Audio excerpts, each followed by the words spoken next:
Thursday again. Hardworking ways. It's the channel. Friends and people, thank you for watching. I just had a really interesting situation pop up last night, and I think it would be good to talk about it quick because it was a tough one to handle, right? I am responsible for the handling of my grandmother's estate. I am the executor on her will and have been for a very long time. And with that responsibility, over the years, as her care needs have changed, certain things have already been, I'm storing them for her, basically. There's a lot of items at her old house. There's a lot of items that required safekeeping that I have for safekeeping that she gave to me, not gave to me, but put in my possession and said, hold on to these until the time comes. Everything's part of her will, and her will is split between me, my cousin, and my uncle, the only surviving family members. I have to divvy that up when the time comes, right? So, something interesting happened. Some family got together last weekend to clean out her camp. And it is like inevitable. You can see it coming. Somebody's going to decide they got to argue about something. I really have no interest in much of any of it because a lot of it is just stuff, right? There are some important family pieces that, I'm sure each person will find that they would like to have. No big deal. But I can tell you this, there's no point in arguing about any of it. So, we're cleaning out the house on Saturday, and I removed a box that went to something that has been in my possession as executor for a long, long time.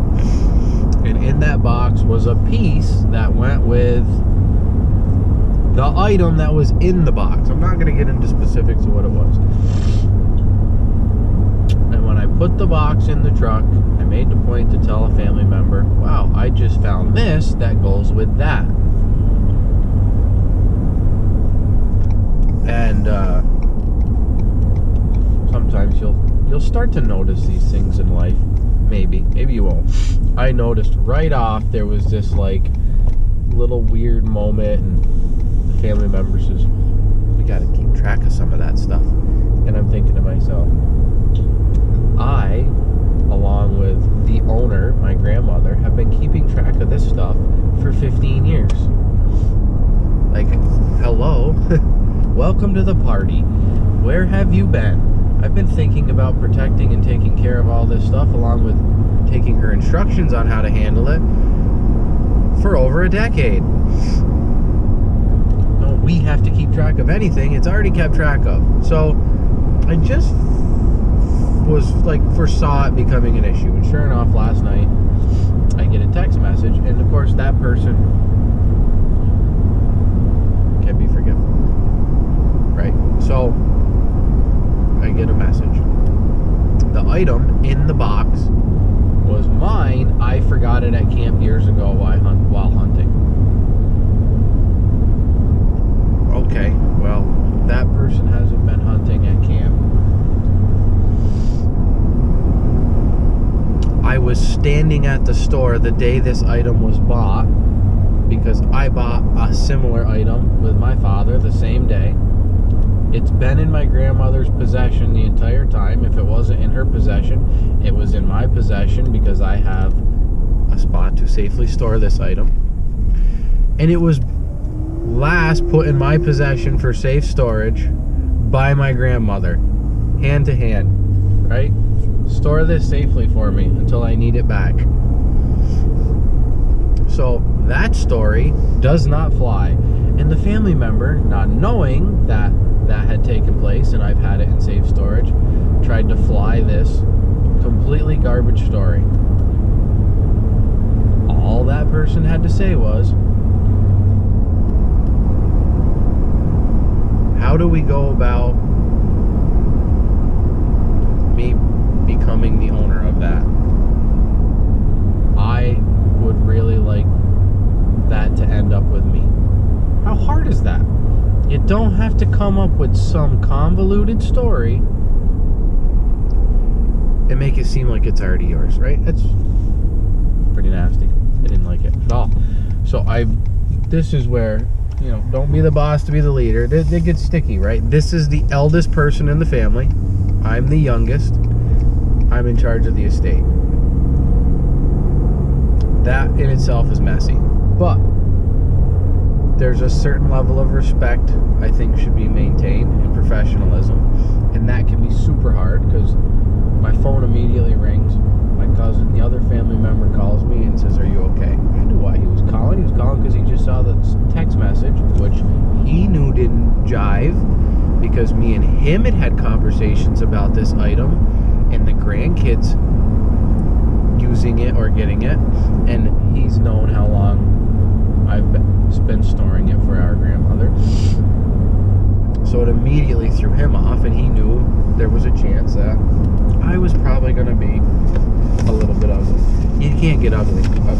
Back to the emotionless thing. Sometimes with certain things, it works better. So how do you take a leadership position in that role and not lose your mind? So first off, you don't lose your mind. Stay emotionless. I blew it off. I'm good at this point about seeing right through the story or the game.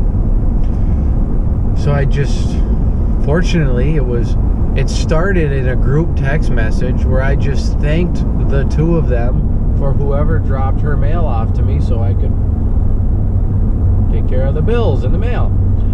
So thankfully that conversation was started in a group text message, and I just continued it there, and I said, well, I'm not in any position to want to argue, and I'm not going to argue. Here's the facts. That item belongs 100% to name my grandmother. It is not mine. It is not cousins. It is not uncles, which would be her grandson's son. It is hers.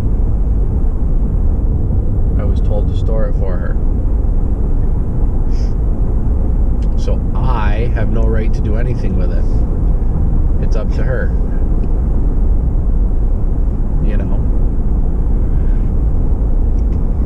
If she says it doesn't matter, which honestly, it really doesn't, it's going to end up in her estate.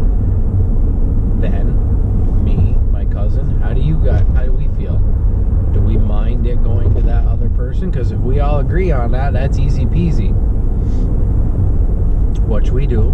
It's fine. That item can go. Two grandsons agree that item can go to the son. Because we each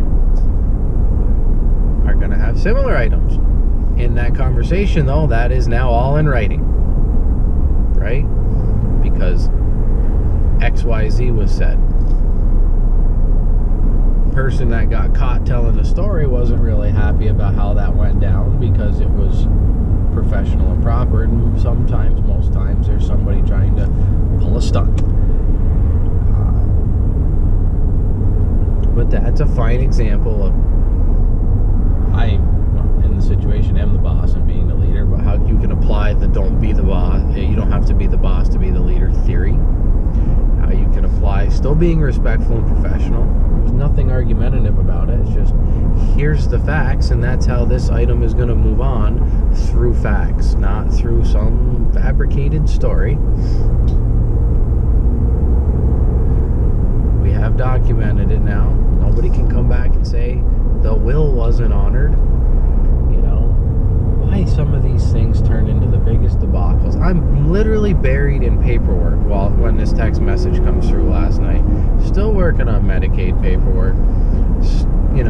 I've got a month worth of bills. I'm still working on settling some of the accounts tied to the estate before we potentially have to apply for Medicaid. And I get a text message about something like that, all because somebody thought I took something.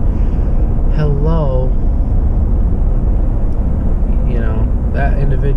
literally sat there for the last 4 days and was still last night saying you shouldn't take things. Well, I didn't take them, right?